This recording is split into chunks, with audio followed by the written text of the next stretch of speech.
मैं जो तुमको इन स्वरूप की, क्योंकि तुमको इनके मुंह से बोलो स्वरूप की पहचान नहीं है, वही नहीं पहचान है। तुम्हें पहचान नहीं हुई, इस वास्ते तू इनको चेला बना के और खुद गुरु बना बैठा है। मैं इनकी सेवा न सह सकूं, मैं इनकी, अरे जिनकी हम सेवा करते हैं, ध्यान करते हैं, प्रणाम करते हैं, तो उनको भी, उनके घर मुझे भेज रहा है।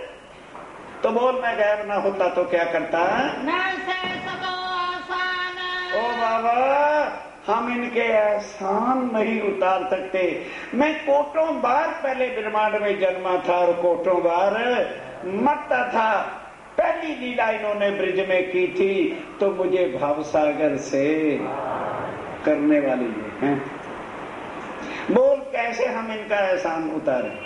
और तू उल्टा मुझे भेज रहा है उनके घर सेवा करने के लिए, तो मैं कैसे यहाँ रहता? जो दिलगीर है श्री देवचंद्र जी। और अब ध्यान से सुन, अगर देवचंद्र जी उदास हो जाएं तो क्या करना? कभी उनके पति अक्षरातीत ने रास में बांके बिहारी के तन में लीला की थी, तो उनको भी मूर्ति ना देना। उनके जो वस्त्र हैं, वस्त्रों की सेवा दे देना और उन्हें कहना कि वस्त्रों की सेवा करें, पर चित्त निंत वृंदा वन में रखा करें। उन्हें कहा जी ठीक। कहने के और सुन, अब देवचंद जी को विश्वास कैसे आएगा वो भी सुन ले। अभी समय 3 बजे का हो गया है। देवचंद जी नहा धो के घर से जिस तरह रोज आते हैं आ रहे होंगे। तुम जाओ, रास्ते में मुलाकात हो जाएगी। आज उनको ना प्रणाम करने देना, वो तो उसी भाव से प्रणाम करेंगे कि मेरे गुरुदेव आ रहे हैं। अब तुम्हें तो पता चल गया वो तेरा चेला नहीं, वो साक्षात श्यामा महारानी के। तो दौड़ करके उनके चरणों में गिर जाना और अपना सिर वहां रख देना।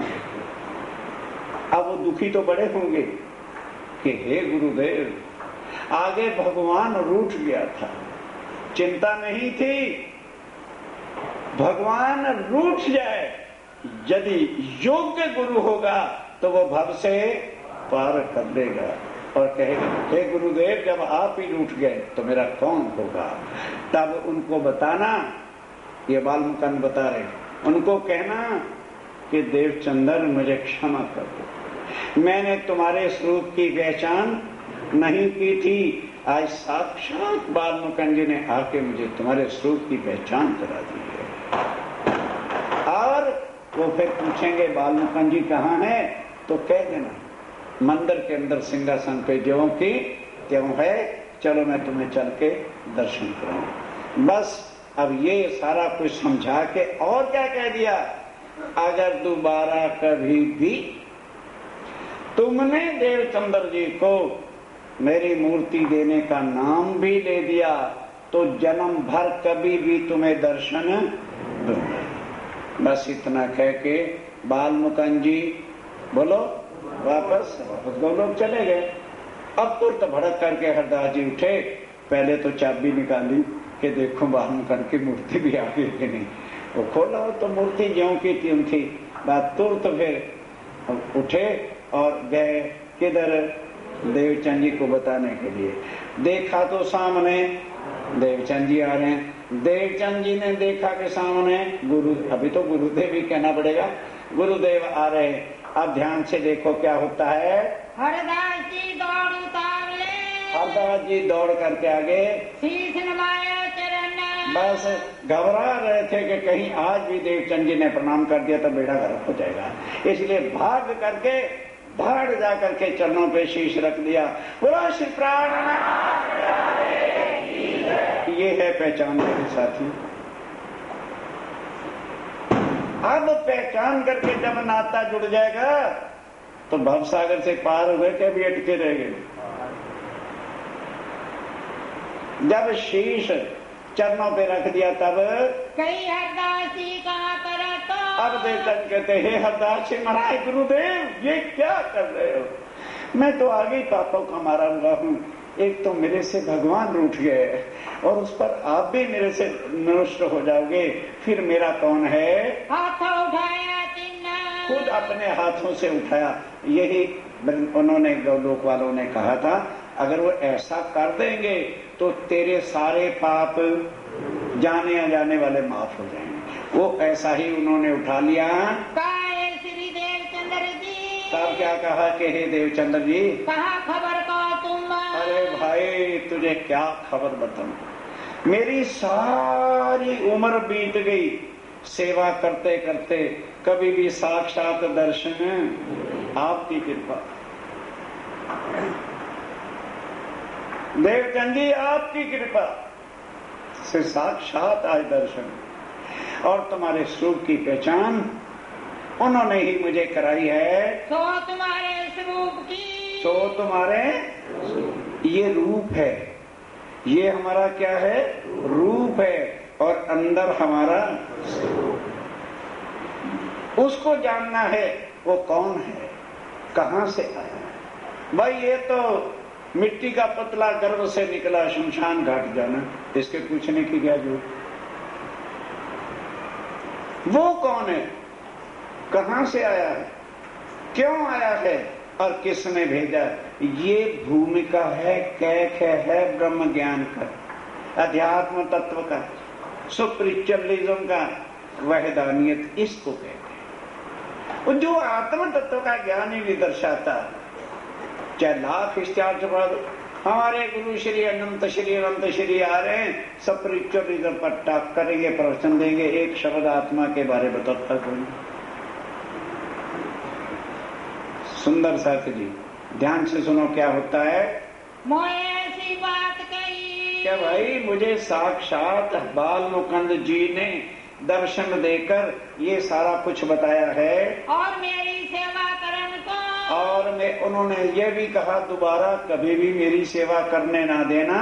उन्होंने तो मुझे भवसागर से पार किया था, इन्हें देव जिन्ना, खबरदार देना नहीं। जो है श्री देवचंद जी दलगीर, और अगर श्री धनी देवचंद जी कुछ उदास हो या उनका वो हो तो दियो वस्त्र सेवन, तो बांके बिहारी के मूर्ति नहीं देना, वस्त्रों की सेवा दे देना। तब कही श्री देवचंद्र जी, तब श्री देवचंद जी ने क्या कहा, पाए बाल मुकाम तुम। क्या महाराज पहले तो ये बताओ बाल मुकुंद की मूर्ति सिंहासन पे आई कि नहीं। कहते हो बाबा तू चल मंदिर चल, कि चल मंदिर। अब मैं क्या कहूँ, तू मंदिर ही चल मेरे साथ। साथ ले गए, जाके दरवाजा खोला तो बाल मुकुंद जी जो मूर्ति तो हो रखी थी, इन बिन भोज नगर में, इस तरह से भोज नगर में शुरुआत हुई कि किसकी पहचान हम कैसे करें। जब पहचान होगी तभी तो नाता जुड़ेगा, कि पहचान तो है ही नहीं और गुरु मंत्र से नाता जुड़ जाता है क्या, एक झूठे संसार के रास्ते। पहले पहचान फिर संबंध।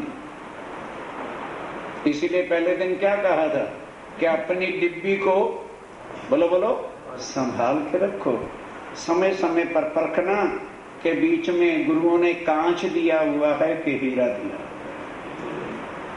क्योंकि हम कह देते तो फिर अरे यार क्या कथा में जाना है, वो तो देवी देवताओं की निंदा करते, इसके स्वाद को कहते हैं ना, तो मैं क्यों निंदा करूं भाई। खुद परखो, परमात्मा कहते किसको हैं। गुरु मंत्र ले लेना या अमृत छक लेने का मतलब परमात्मा की प्राप्ति तो नहीं। जब पता नहीं परमात्मा का स्वरूप क्या है, रूप क्या है, धाम क्या है, लीला क्या है, तो कहां जाएंगे मरने के बाद। पहले जीते जी उनको पहचानो, पहचान करके आत्म का नाता जोड़ो, फिर चित्तवन से उनका साक्षात स्वरूप देखो। फिर चाहे शरीर रहे या ना रहे, सीधा उनके चरणों। ये है जो पूर्ण ब्रह्म अक्षातीत सच्चिदानंद ने आके एक को नहीं बताया, क्योंकि वो सबका एक।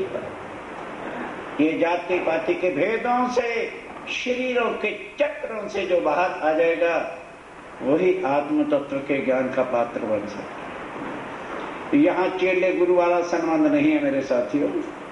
अपने आप को पहचान, अपनी आत्मा को पहचान, और आत्मा का जो मालिक एक पुरुष है पार ब्रह्म, उसके साथ नाता जोड़ो।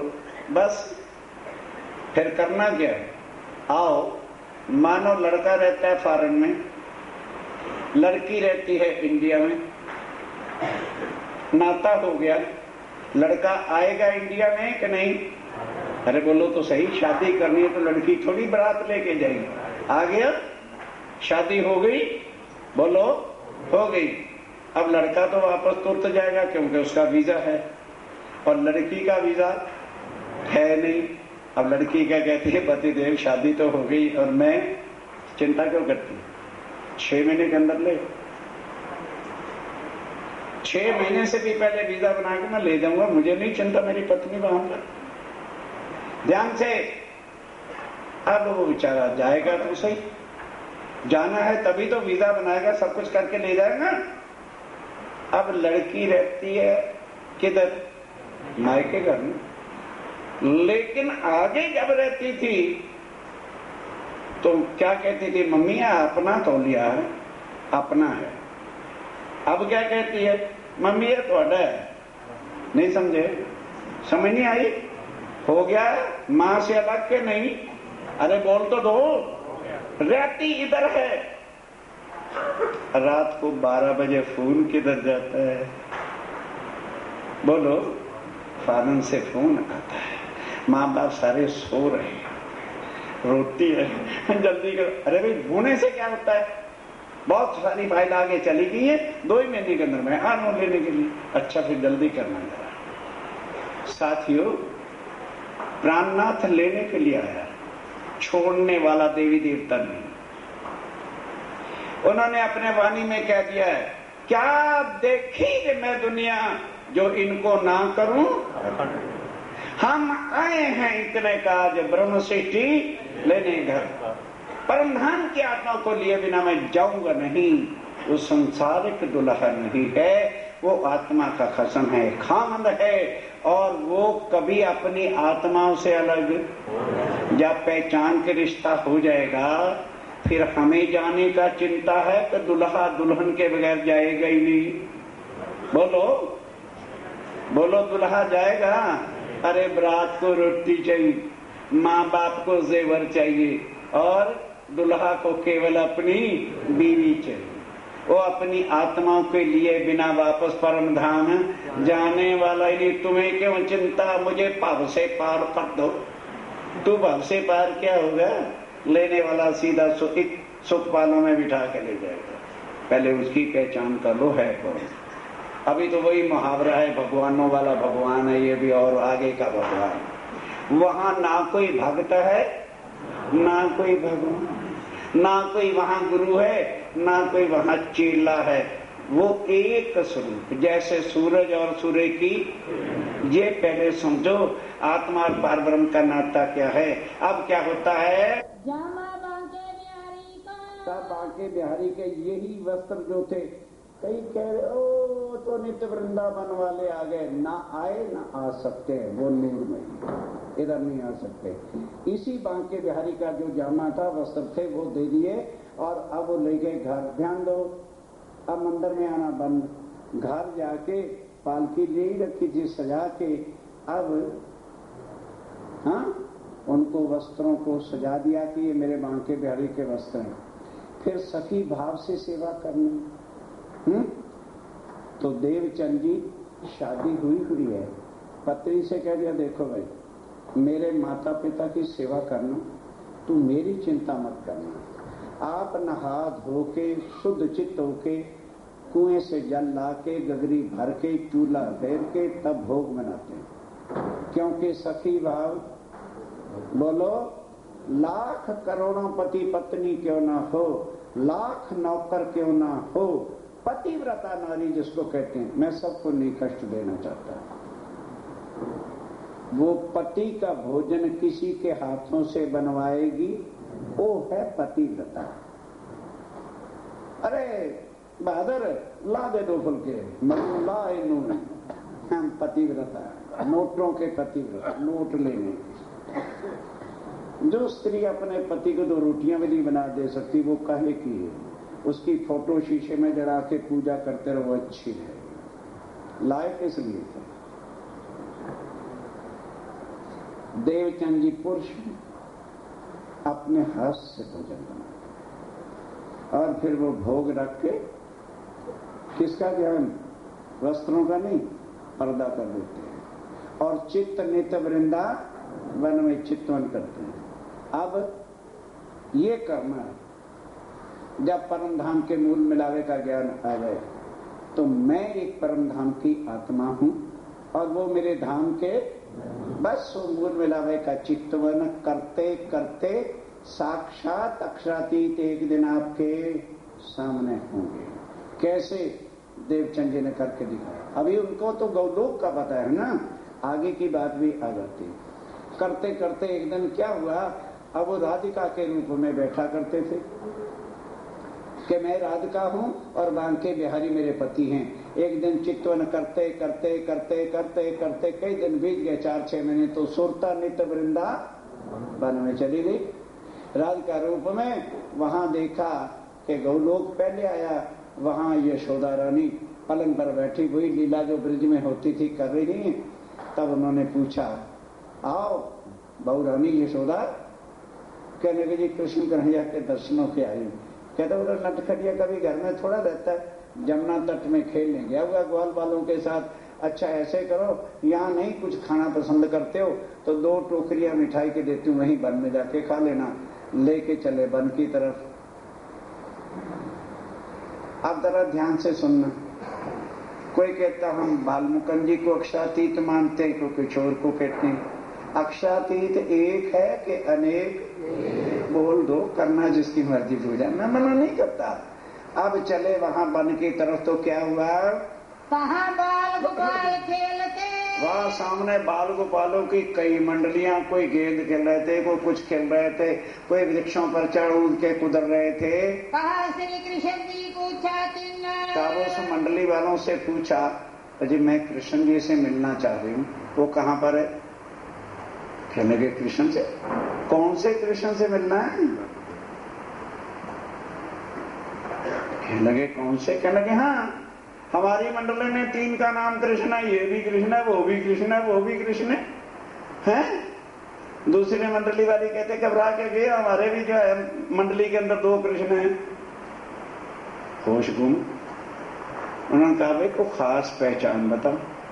कहने लगे, जी उनके पिता का नाम नंद बाबा। कहने लगे, तो फिर इसके लड़के का पिता का नाम भी नंद बाबा है, उसके लड़के का भी नाम, पिता का नाम नंद बाबा है। भाई उनकी माता का नाम यशोदा है।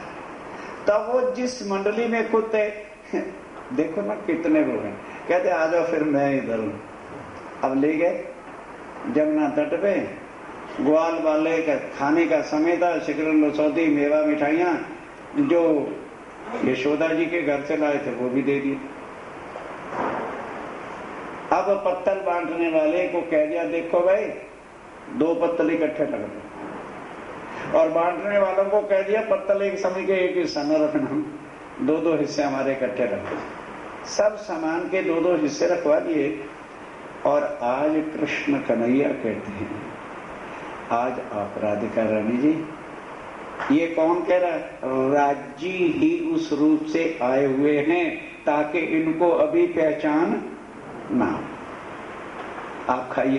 कहते नहीं, आज आप ही खाओ, मैं आपको भोग लगाने के लिए तो आई। कहने के देखो भाई, आज आप हमारे मेहमान, आज आपको पहले खाना पड़ेगा।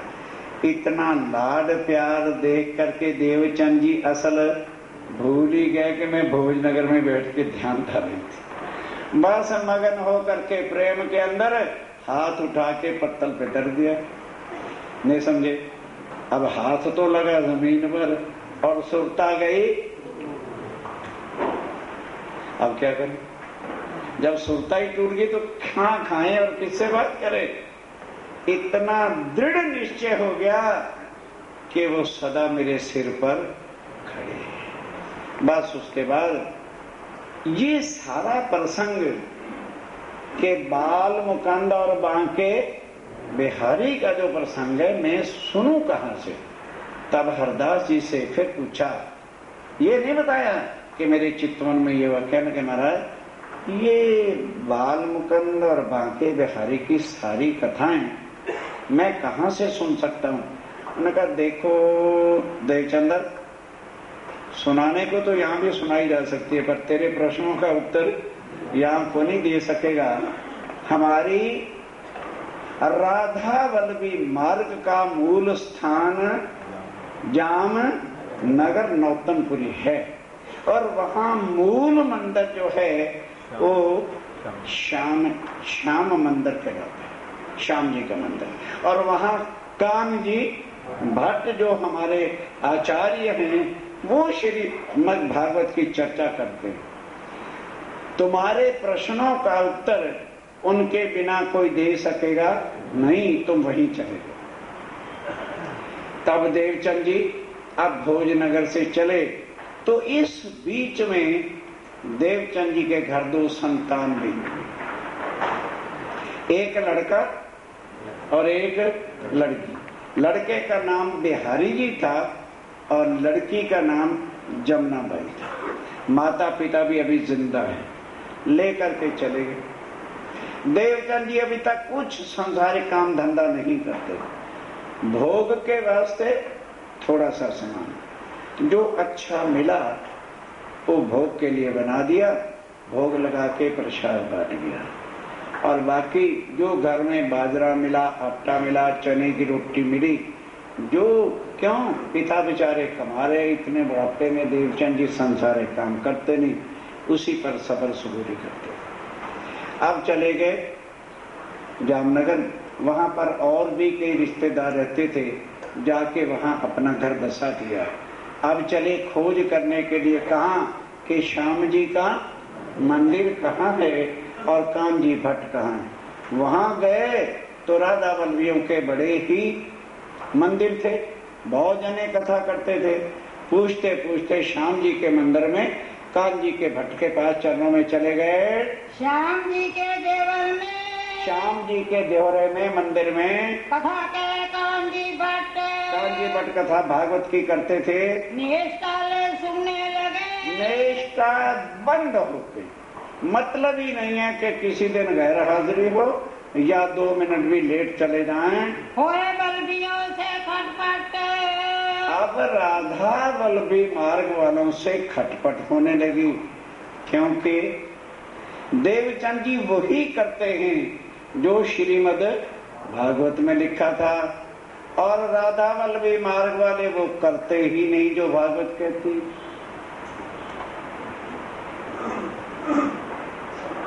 क्यों? पहली बार के पाठ में 3रा स्कंद आया, उसमें चर्चा सुनी। ध्यान दो, श्रीमद् भागवत 3रा स्कंद क्या कह रहा है कि हर इंसान के पास 2 वस्तुएं होती, एक तन और एक आत्मा। आत्मा सत्य है और तन। अब ये खुद बताओ, पहले सुबह उठ करके सत्य की पूजा करनी चाहिए कि झूठ की? बोलते चलो, करो अपनी मर्जी, मैं नहीं आपको कहता, क्योंकि जब तक आपके दिल में चोट ही नहीं लगेगी, आपको समझ ही नहीं आएगी, तो फिर आप कथा सुन लेने से, वाणी सुन लेने से क्या होगा। तो बताते थे कि ये जो शरीर है ना, ये भांडा आहार का है, कभी भी भरता नहीं। सवेरे उठे, बैठी, थोड़ी देर बाद हुई नाश्ता, फिर चले गए बाजार में, यार दोस्तों के साथ भी 1 आध कप चाय पी लिया, फिर उसके बाद दोपहर का लंच होना ही होना है, और उसके बाद शाम की चाय, बोलते चलो होनी होनी है। कोई मेहमान आ गया तो एक्स्ट्रा रसगुल्ले खाने ही खाने हैं, और रात को भी रोटी खानी है, सोते हुए पाव भर दूध पीना ही पीना है, सवेरे उठो तो भूखे का फिर बैठी लो। और आत्मा को एक बार नाश्ता दे दो, सारा दिन के लिए संतुष्ट रहती है। आत्मा का नाश्ता है वाणी और चित्त, ये आत्मा की खुराक है। पहले वाणी पढ़ लो, राज्य के दर्शन चितवन कर लो, उसके बाद सारा दिन खाते। ये भागवत अवश्य कहती है। अब देवचंद जी ने उस दिन से ये नियम बना लिया था। अब राधा वल्लभी मार्ग में क्या था कि एकादशी वाले दिन भागवत 3-3 घंटे होती है, लेकिन वो उस दिन उपवास रखते हैं एकादशी का। अरे यहाँ प्रणामी रखते हैं, उनको तो छोड़। क्यों? यदि 1 करोड़ एकादशी का व्रत आदमी रख ले और कुछ काम ना करे तो सीधा स्वर्ग में चला जाता है। इसलिए सनातन धर्म वाले, राधा वल्लभी मार्ग वाले एकादशी को बोलो व्रत रखते। और द्वादश वाले दिन व्यास जी ने शरीर छोड़ा था, उस दिन भागवत वो खोलते नहीं और चर्चा होती नहीं, बल्कि हरदास जी के नाम का भंडारा लगता है। अब देवचंद जी क्या करते हैं? एकादशी वाले दिन व्रत नहीं रखते, घर में जाके मलाइयां, रबड़ियां, खीर, मालपूड़े खाते। कहते हैं शाबाश ऐ मेरे घोड़े, 3 घंटे तूने मेरी आज चर्चा आत्मा की खुराक दी है, तेरी भी खूब मालिश करूंगा। खीर खाते हैं, रबड़ियां खाते हैं। और द्वादश वाले दिन चर्चा, बोलो बोलो, ओ व्रत रखते। हो गया राधा वल्लभी मार्ग के धर्म के उल्टे। अब ये धीरे धीरे पता लग गया सारे राधा वल्लभियों को, प्रधान को भी पता लग गया, सेक्रेटरी को। कहने लगे सत्यानाश कर दिया इसने आके हमारे धर्म के अंदर है। कहने लगे पहले तो कांजी भट्ट से पूछते हैं कि एक धर्म के अंदर ये 2-2 रास्ते कैसे चला रखे। ऐसे में वैसे ट्रस्टी इकट्ठे होना हो, ऐसे में जरूरी इकट्ठे हो जाते हैं, लड़ना जा रहा है। सारे ट्रस्टी इकट्ठे होके गए जनाब कांजी भट्ट के पास। कहने लगे महाराज ये बताओ एक धर्म के अंदर 2-2 रास्ते कैसे चला रखे। कांजी भट्ट बेचारे एहसान कहने लगे भाई मैं तो एक ही चर्चा सुनाता हूँ भागवत की, किसको जुदा तो नहीं बताता, और कोई ध्यान से ना सुने तो मेरा क्या। कहने लगे अच्छा, एक श्रोता तुम्हारे देवचंदरी हैं और हम श्रोता ही नहीं। पहले पत्थर पढ़ लिया होते, मेरे दादा ने मंदिर बनवाया और मेरे मामे ने फर्श की सेवा ली थी। देवचंद्र ने किया क्या था? नशा है ना ट्रस्टी, हम ट्रस्टी। हरदास जी कहते हैं कुछ बात भी बताओगे कि ऐसे धींगा मस्ती करते आ रहे।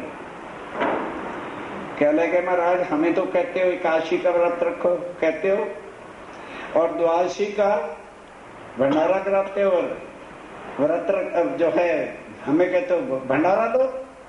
तुम्हारे देवचंद्र जी एकादशी वाले दिन रोटी खाते हैं और द्वादशी को लंगर का भंडारे का प्रसाद भी नहीं लेते। चौके कांजी भट्ट वही तो मुसीबत पड़ी। कहने लगे भाई घबराओ नहीं, देवचंद्र जी को आने दो, वो जो कुछ करते हैं भागवत के अनुसार करते हैं, इतना मैं जानता हूँ। इतने में देवचंद्र जी आ गए, आके बैठे। कांजी भट्ट ने कहा देवचंद्र, हाँ जी भाई जरा कुछ इनके प्रश्न हैं उत्तर दो। कहने लगे जी पूछो। सारे कहने लगे भाई देवचंद्र तू नया ही श्रोता आया, हमारे धर्म टांट कस रहे हैं, चुप। और हम तो जिन्होंने सारी उम्र हमारे बाप दादाओं ने लगा दी, उन्होंने सुना ही कुछ नहीं।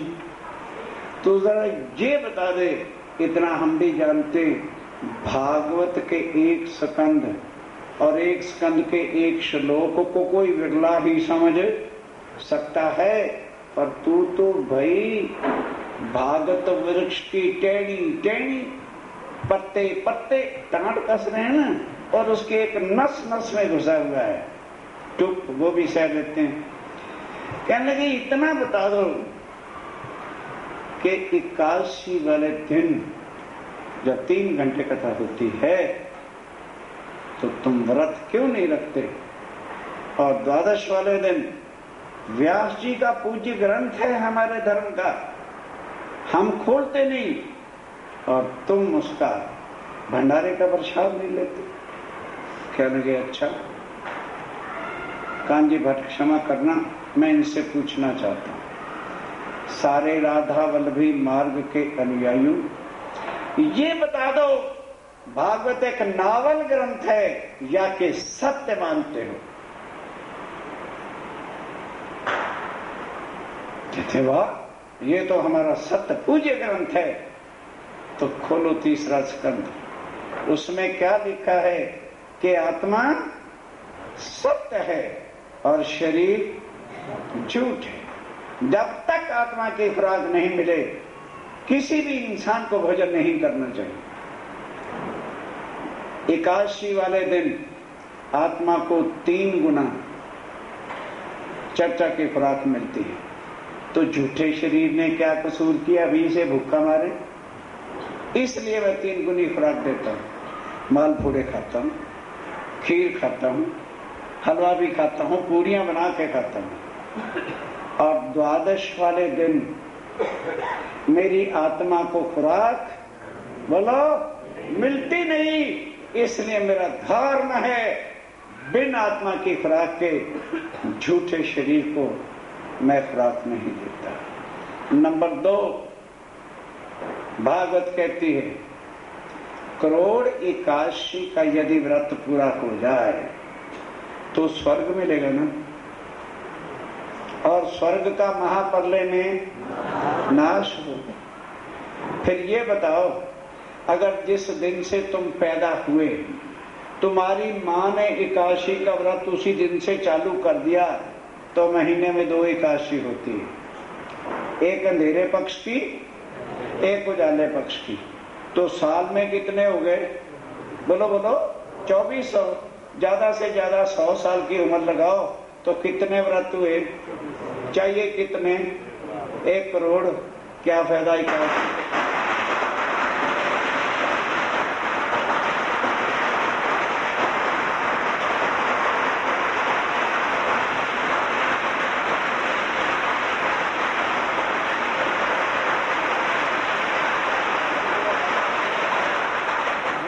क्या फायदा हुआ 81 के व्रत रखतों का? और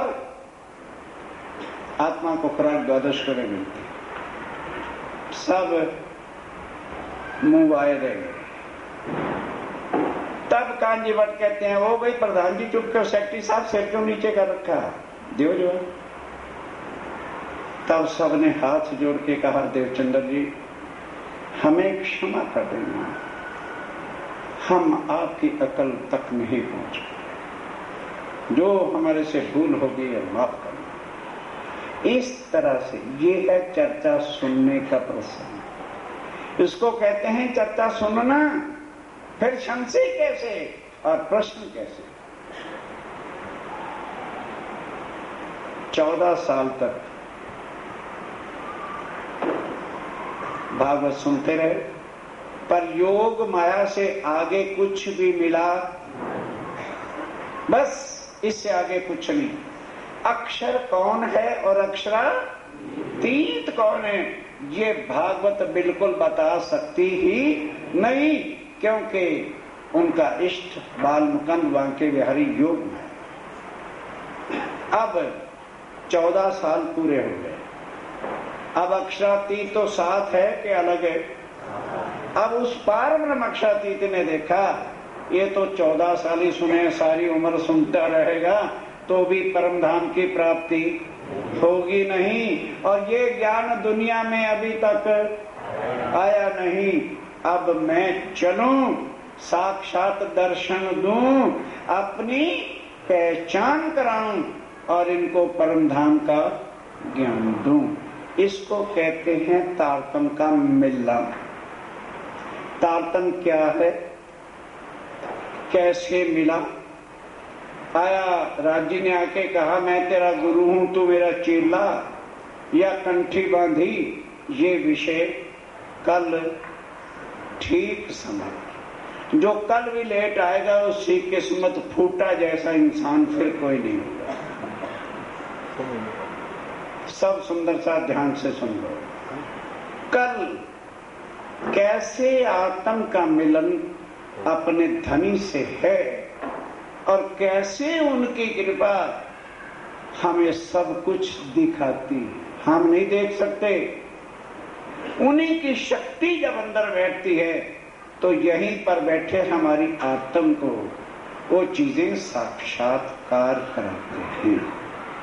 और कल ठीक 8 बजे यही प्रसंग आना, कोई सुंदर साथ लेट ना है। नंबर 2 दूसरा सुन लो और 1 मिनट के अंदर अपनी राय दे दो। सब सुंदर साथ की इच्छा है कि इतवार वाले दिन 11 बजे से लेकर जैसे गोष्ठी हुआ करती थी 1 बजे तक हमारा कार्यक्रम चले और फिर भोजन करके हम चले जाएं। फिर सोमवार रात को इसी समय आए। इतवार की चर्चा रात की बजाय दिन के 11 से 1 बजे तक हो। अब सलाह दे लो, कोई जबरी सूचना नहीं, सबको अनुकूल होगा तो ऐसा करेंगे। बोलो स्वीकार है? जिनको नहीं स्वीकार वो हाथ खड़ा करो कि हमें सूट नहीं करता है। ठीक है? तो ये ना कहना हमें बताया नहीं। हर इतवार को जितने भी संडे आएंगे 29 को भंडारा भी इसी समय 11 से 1 बजे का होगा। केवल इतवार को चर्चा 11 से 1 बजे तक होगी। बाकी 6 दिन रोज 8 से जैसे 9:30 होती है। बोलो श्री प्राणनाथ।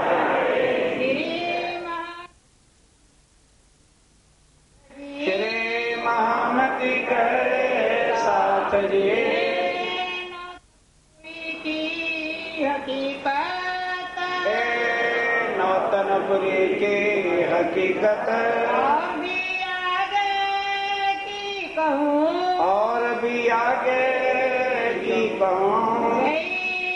जो भी तक भय जो बीतक भय। बोलो श्री प्राण। तारतम का अर्थ होता है अपनी आत्मा का पार ब्रह्म के चरणों के साथ संबंध जोड़ना। लेकिन दूसरे धर्मों के अंदर गुरु दीक्षा अर्थात गुरु धारण करने को कहते हैं। यहाँ गुरु और चेले का कोई भी संबंध नहीं होना। अब वो कैसे है वो कल आपके सामने चर्चा में आएगा। बोलो श्री प्राणनाथ।